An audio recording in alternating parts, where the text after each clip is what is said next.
दोस्तों, क्या आप जानते हैं कि हमारे भारत के छत्तीसगढ़ राज्य में 400 साल पुराना एक ऐसा शिव मंदिर है जहां एक ही जलहरी पर 1008 शिवलिंग रखे हुए हैं। क्या आपने अपने जीवन काल में कभी कोई ऐसा शिव मंदिर देखा है जहां श्री यंत्र से निकलने वाली पॉजिटिव एनर्जी अष्ट धातु की मूर्तियों और हजारों छोटे छोटे स्फटिक के शिवलिंगों में से होते हुए एक दूसरे श्रीयंत्र में समा जाती है और इस तरह उस पूरे मंदिर को पॉजिटिव एनर्जी का एक बहुत बड़ा केंद्र बनाती है। कभी आपने सोचा है कि स्फटिक पहनने के बाद आपका गुस्सा कम क्यों हो जाता है? और क्या आप जानते हैं कि जब भगवान शिव एक ही परिवार के 10 लोगों को एक जैसा सपना दिखाते हैं तो उन्हें कौन सा खजाना मिलता है? और कभी आपने हनुमान जी के 5 भाइयों के बारे में जाना है? दोस्तों, आज के हमारे वीडियो में हम आपको ऐसी बहुत सी अच्छी जानकारियां देने वाले हैं। तो दोस्तों, अगर पहली बार इस वीडियो के जरिए हमारे YouTube चैनल CG04 बज़फीड के साथ जुड़ रहे हैं या आपने अभी तक इस चैनल को सब्सक्राइब नहीं किया है तो सबसे पहले तो इस चैनल को सब्सक्राइब कर लीजिए, क्योंकि हम इसी तरह से अच्छे टॉपिक्स पे वीडियोस आपके लिए लेकर आते रहते हैं। और हाँ दोस्तों, इस वीडियो को लाइक ज़रूर करिएगा और अगर पसंद आए तो अपने दोस्तों के साथ शेयर भी करिएगा। तो आइए अब बिना देरी किए इस वीडियो को शुरू करते हैं।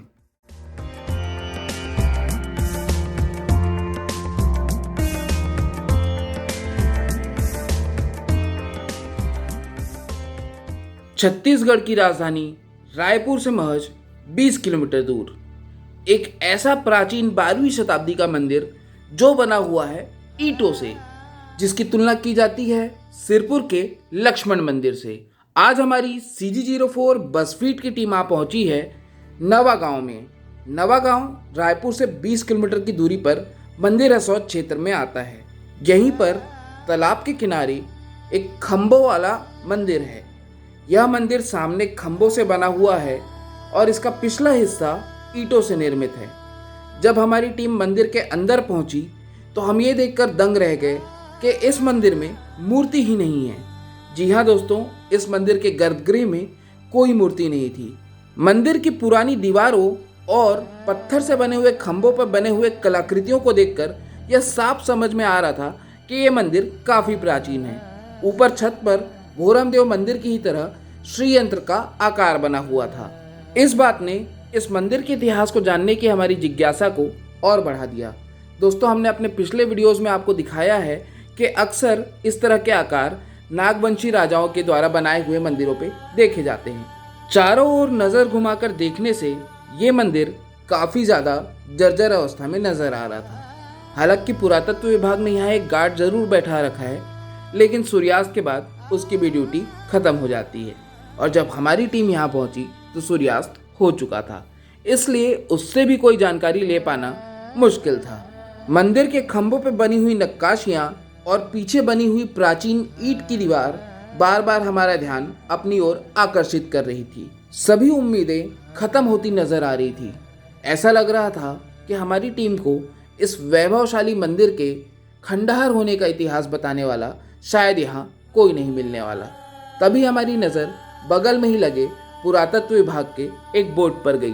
पुरातत्व विभाग के इस बोर्ड में लिखा था कि शायद इस प्राचीन मंदिर के मुख्य गर्भगृह की प्रमुख मूर्ति को बगल में ही बने 400 वर्ष पुराने एक नए शिव मंदिर में स्थानांतरित कर दिया गया होगा।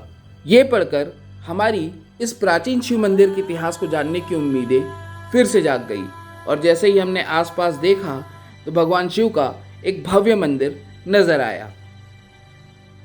यहाँ पहुंचकर हमारी मुलाकात श्री बाल मुकुंद अग्रवाल जी से हुई। हमारी टीम से चर्चा के दौरान श्री बाल मुकुंद जी अग्रवाल ने यह बताया कि उनके पुरखों ने आज से लगभग 400 वर्ष पूर्व इस मंदिर का निर्माण करवाया था। वैसे तो इस मंदिर के निर्माण के समय से ही इस मंदिर में नियमित रूप से पूजा पाठ आदि होते रहे हैं। हालांकि सन 1998 के आते आते इस मंदिर की स्थिति भी काफ़ी ज़्यादा जर्जर हो चुकी थी। श्री बाल मुकुंद जी अग्रवाल बताते हैं कि उन्होंने मात्र 1500 रुपये की राशि के साथ सन 1998 में इस मंदिर के नवीनीकरण का कार्य प्रारंभ किया। धीरे धीरे अपनी स्वेच्छा से परिवार और समाज के लोग इस मंदिर के निर्माण कार्य में अपना सहयोग देने लगे। मंदिर के मुख्य गर्भगृह में रखे हुए भगवान विश्वनाथ के शिवलिंग के बारे में श्री बाल मुकुंद जी अग्रवाल ये बताते हैं कि एक रात भगवान शिव ने उनके परिवार के 10 लोगों को एक ही जैसा स्वप्न देकर अपने होने की जगह बताई थी। तारीख थी 21 अप्रैल सन 1928, जब अग्रवाल परिवार के पूर्वजों ने अपने बागीचे की खुदाई में मिले भगवान विश्वनाथ के इस शिवलिंग की स्थापना इस मंदिर के मुख्य गर्भगृह में की।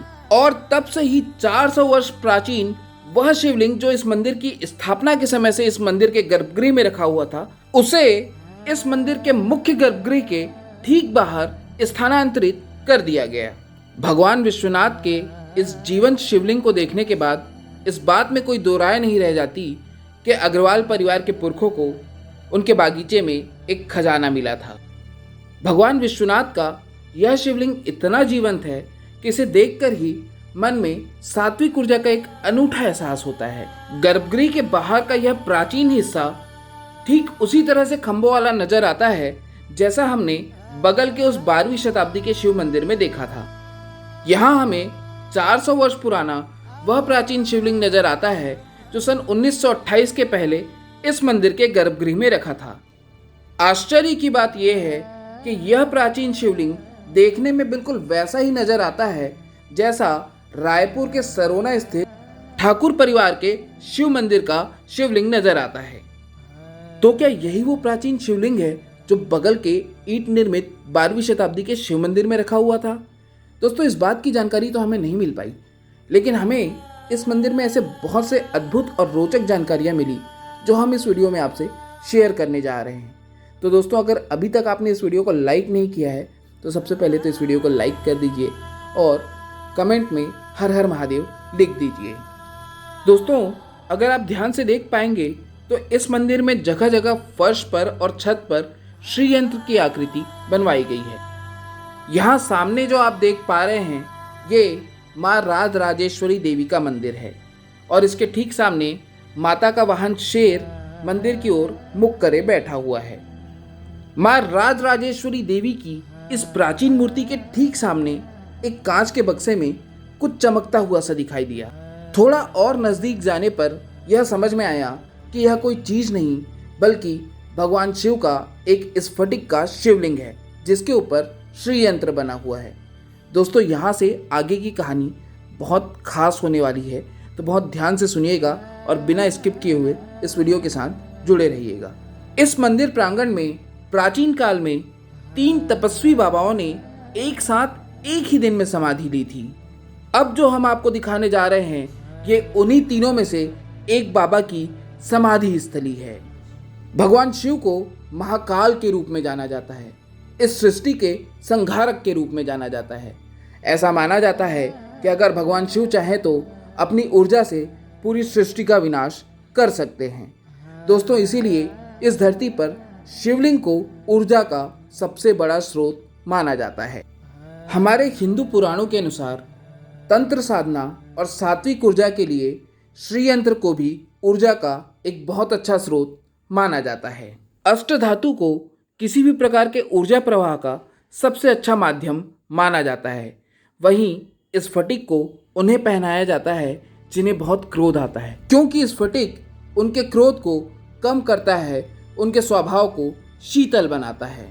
अब जो हम आपको दिखाने जा रहे हैं उसे देखकर आपकी आंखें भी चमक उठेंगी। कुछ ऐसा जो आपने अपने जीवन काल में शायद आज से पहले कभी नहीं देखा होगा। मंदिर के इस खंबे वाले प्राचीन हिस्से के बाहर एक अष्ट धातु के श्रीयंत्र के ऊपर एक जलहरी रखी हुई है और उस जलहरी के ऊपर 1, 2 या 100 नहीं बल्कि 1008 शिवलिंग रखे हुए हैं। ऊपरी हिस्से में जो शिवलिंग है वह पारदर्शी स्फटिक हैं और निचले हिस्से में जो आप काले और सफ़ेद रंग के शिवलिंग देख पा रहे हैं ये शिवलिंग हकीब के पत्थरों से बने हुए हैं।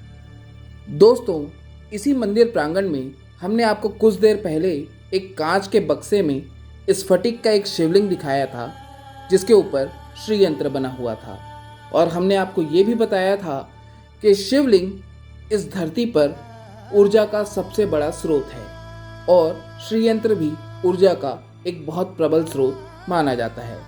तो अब आप सोचिए कि उस शिवलिंग से निकलने वाली ऊर्जा जो उस श्रीयंत्र में से होकर के गुजरती है और इस मंदिर प्रांगण में घूमती हुई इन 1008 शिवलिंगों में से होती हुई इस शिवलिंग के नीचे रखी जलहरी के नीचे उस अष्ट धातु के श्रीयंत्र में समा जाती है, तो इस मंदिर में ऊर्जा का कितना प्रबल स्रोत बनता होगा।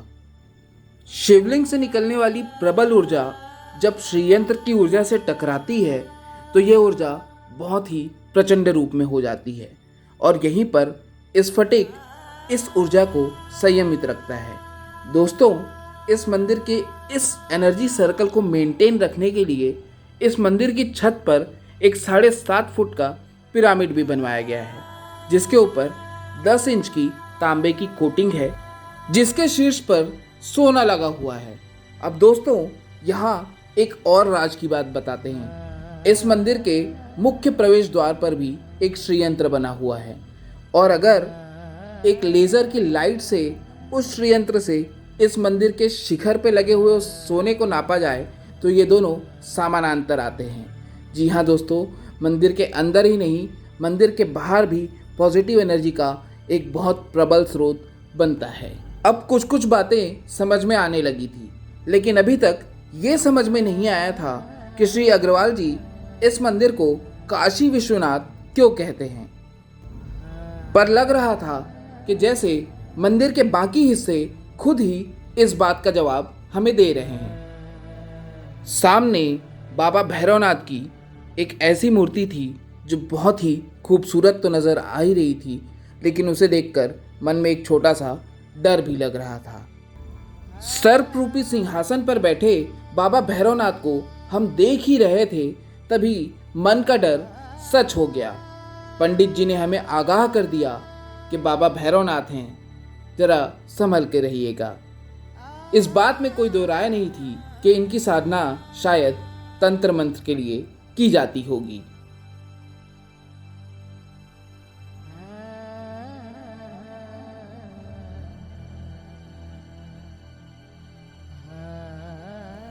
दिल और दिमाग में ये लड़ाई छिड़ी हुई थी कि किसी मंदिर में मुख्य मूर्ति के अलावा कोई दूसरी मूर्ति इतनी वैभवशाली कैसे हो सकती है।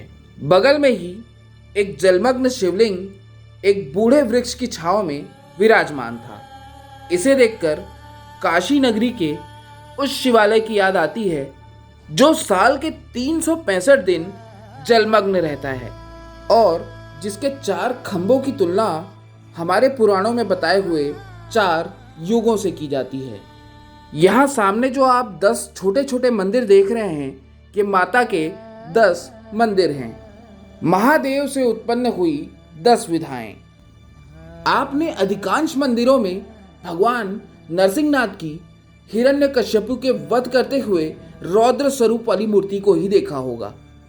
इसके ठीक विपरीत नवागांव मंदिर प्रांगण में स्थित भगवान नरसिंहनाथ जी की ये मूर्ति बहुत ही सौम्य नजर आती है और इस मंदिर को भी बहुत ही खूबसूरती के साथ सजाया गया है।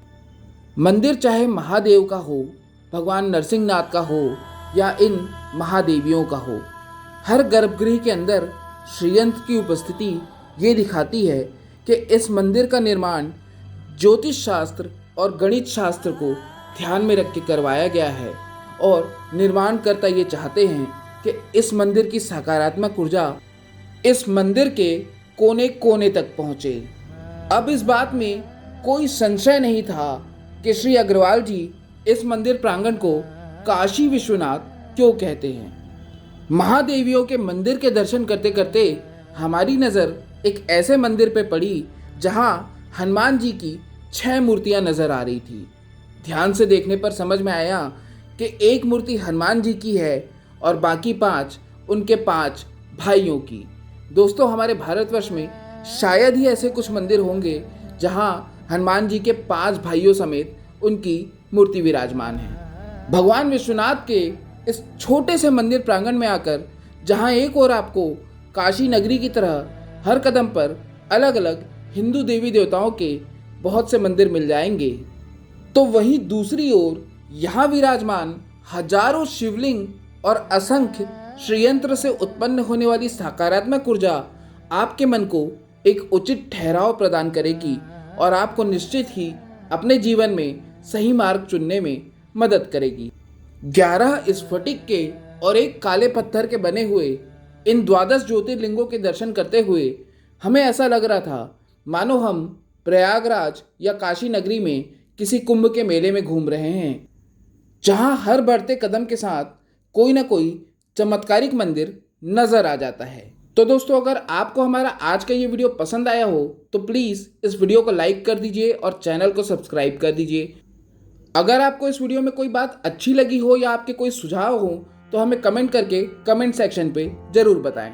अगर पहली बार इस वीडियो के ज़रिए हमारे यूट्यूब चैनल CG04 बसफीड के साथ जुड़ रहे हैं तो इस चैनल को सब्सक्राइब कर लीजिए और नोटिफिकेशन का बेल दबा दीजिए। और हाँ दोस्तों, इस वीडियो को फेसबुक और व्हाट्सएप में अपने दोस्तों के साथ शेयर करना ना भूलिएगा। तो चलिए दोस्तों, अब मैं अमन शर्मा आपसे अलविदा लेता हूँ और बहुत जल्दी मिलता हूँ ऐसे ही किसी अच्छे से वीडियो में।